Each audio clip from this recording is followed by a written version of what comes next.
Hello friends, स्वागत है आपका मेरे यूट्यूब चैनल एग्जाम टाइम में। आज हम कवर करने वाले आरआरबी एनटीपीसी के लिए इंपॉर्टेंट टॉपिक्स और वन लाइनर्स। तो चलिए वीडियो को शुरू करते हैं। आज का पहला टॉपिक है कोरोना वायरस को लेकर। कोरोना वायरस में वर्तमान में फैली महामारी को कोरोना वायरस से होने वाली बीमारी को WHO द्वारा कोविड-19 नाम दिया गया। सर्वप्रथम दिसंबर 2019 में चीन के वुहान शहर में कोरोना वायरस का प्रथम मामला आया था।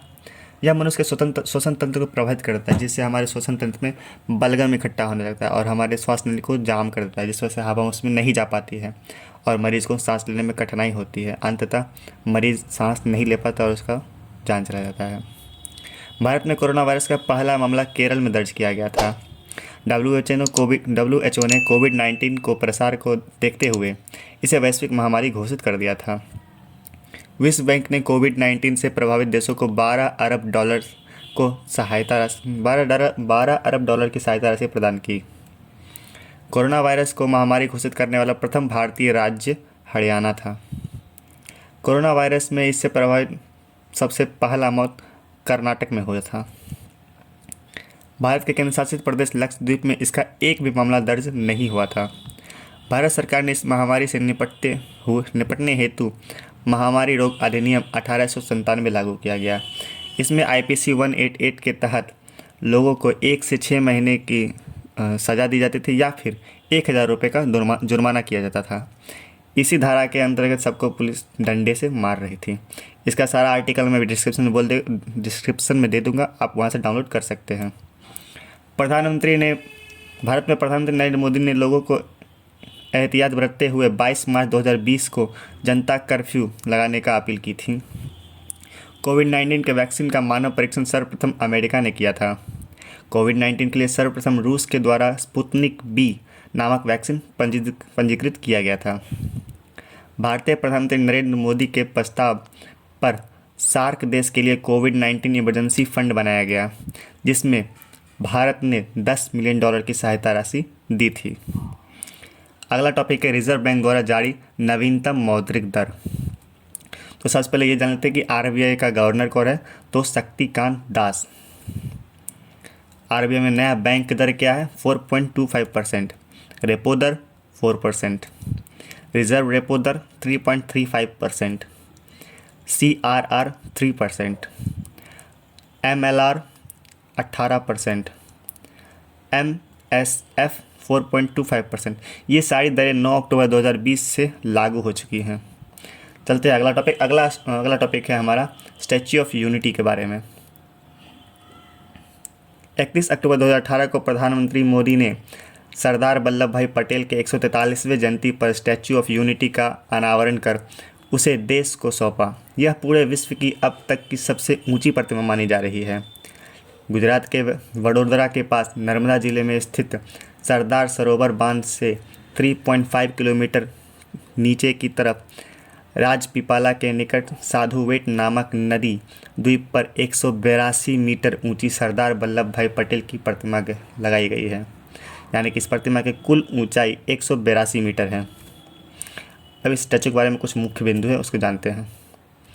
पहला बिंदु है, मात्र 33 महीने में तैयार हुई यह प्रतिमा चीन के केंद्रीय हेनान प्रांत में स्थित स्प्रिंग टेम्पल की 11 सालों में निर्मित 153 मीटर ऊंची प्रतिमा अब तक की विश्व की सबसे ऊंची प्रतिमा थी।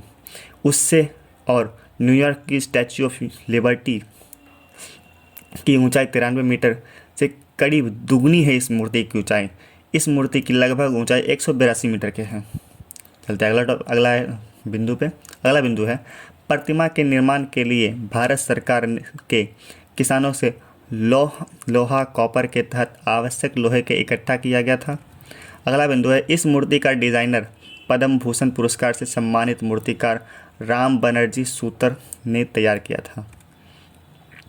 प्रतिमा का निर्माण भारत की Larsen and Toubro LNT company तथा राज्य संचालित सरकार सरोवर नर्मदा निगम लिमिटेड द्वारा किया गया है। इसके निर्माण के लिए गुजरात सरकार ने सरदार वल्लभ भाई पटेल राष्ट्रीय एकता ट्रस्ट का गठन किया था। अगला है स्टैच्यू ऑफ यूनिटी की विशेषताएं।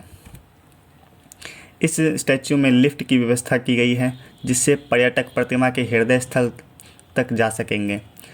यहाँ एक गैलरी बनी हुई है। यहाँ तक स्थान 200 पर्यटक खड़े होकर सतपुड़ा और विंध्याचल पहाड़ियों से घिरे नर्मदा नदी, सरदार सरोवर बांध और वहाँ स्थित फूलों की घाटी का नज़ारा देख सकते हैं। अगला बिंदु है स्टैच्यू ऑफ यूनिटी में 3 किलोमीटर की दूरी पर टेंट सिटी, फूलों की घाटी और श्रेष्ठ भारत भवन नामक एक कन्वेंशन सेंटर का भी निर्माण किया गया है। यह स्टैचू 180 किलोमीटर प्रति घंटे की रफ्तार से चलने वाली हवा में भी स्थिर खड़ा रहेगी और 6.5 तीव्रता के भूकंप सहने का भी क्षमता रखती है। इस प्रतिमा के अंदर सरदार पटेल का म्यूज़ियम भी तैयार किया गया है, जिसमें सरदार पटेल की स्मृति के जुड़ी कई चीज़ें रखी गई हैं। यह रहा टोटल अब तक की सबसे ऊंची मूर्ति। दूसरी मूर्ति है, इससे सरदार वल्लभ भाई पटेल से पहले थी।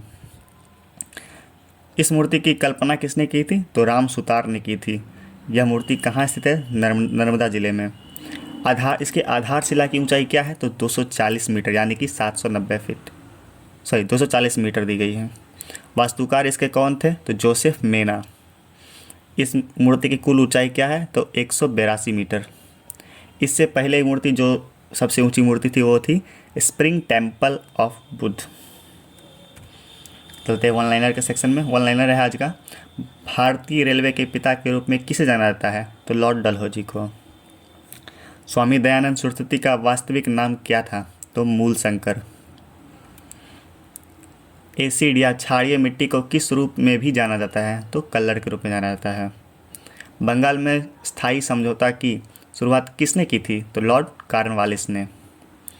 किस राज्य में अधिकतम क्षेत्रफल की भूमि अनुपयोगी है यानी बेकार है? तो राजस्थान में। पेट्रोलॉजी में किसका अध्ययन किया जाता है? तो पेट्रोलॉजी में चट्टान का अध्ययन किया जाता है।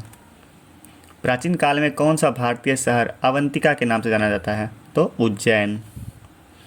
कपास उत्पादन के लिए कौन सी मिट्टी सबसे अच्छी होती है? तो काली मिट्टी। गुजरात में सूरत के पास स्थित काई बांध किस नदी पर बनाया गया है? तो ताप्ती नदी पर बनाया गया है। बंदर सेरी बेगवान किस एशियाई देश की राजधानी शहर है? तो ब्रुनेई। निम्नलिखित यानी कि कौन सा नवस्थापित रेलवे क्षेत्र ईस्ट कोस्ट रेलवे का मुख्यालय है? तो बुनानेश्वर। भारत में कौन सी ट्रेन सबसे लंबी दूरी की तय करने वाली ट्रेन है? तो वो है विवेक एक्सप्रेस। यह कन्याकुमारी से डिब्रूगढ़ तक जाती है। रेलवे स्टाफ कॉलेज कहाँ स्थित है? तो बड़ोदरा में। कौन सा भारत में सबसे लंबा रेलवे पुल है? तो वेम्बडन झील का पुल। कौन सा शहर भारतीय रेलवे में 3 क्षेत्रीय मुख्यालय में स्थित है? तो कोलकाता। कौन सा भारत का सबसे बड़ा रेलवे जंक्शन है? तो मथुरा जंक्शन। गोरखपुर दुनिया का सबसे लंबा रेलवे प्लेटफॉर्म किस राज्य में स्थित है? तो यूपी में। आज का वीडियो यहीं ख़त्म होता है। कृपया वीडियो को लाइक, शेयर और मेरे चैनल को सब्सक्राइब करें। और आपको सारे वीडियो का PDF मतलब टोटल वीडियो का PDF मेरे डिस्क्रिप्शन बॉक्स में मिल जाएगा, तो उसे डाउनलोड करना भी ना भूलें। तो थैंक यू।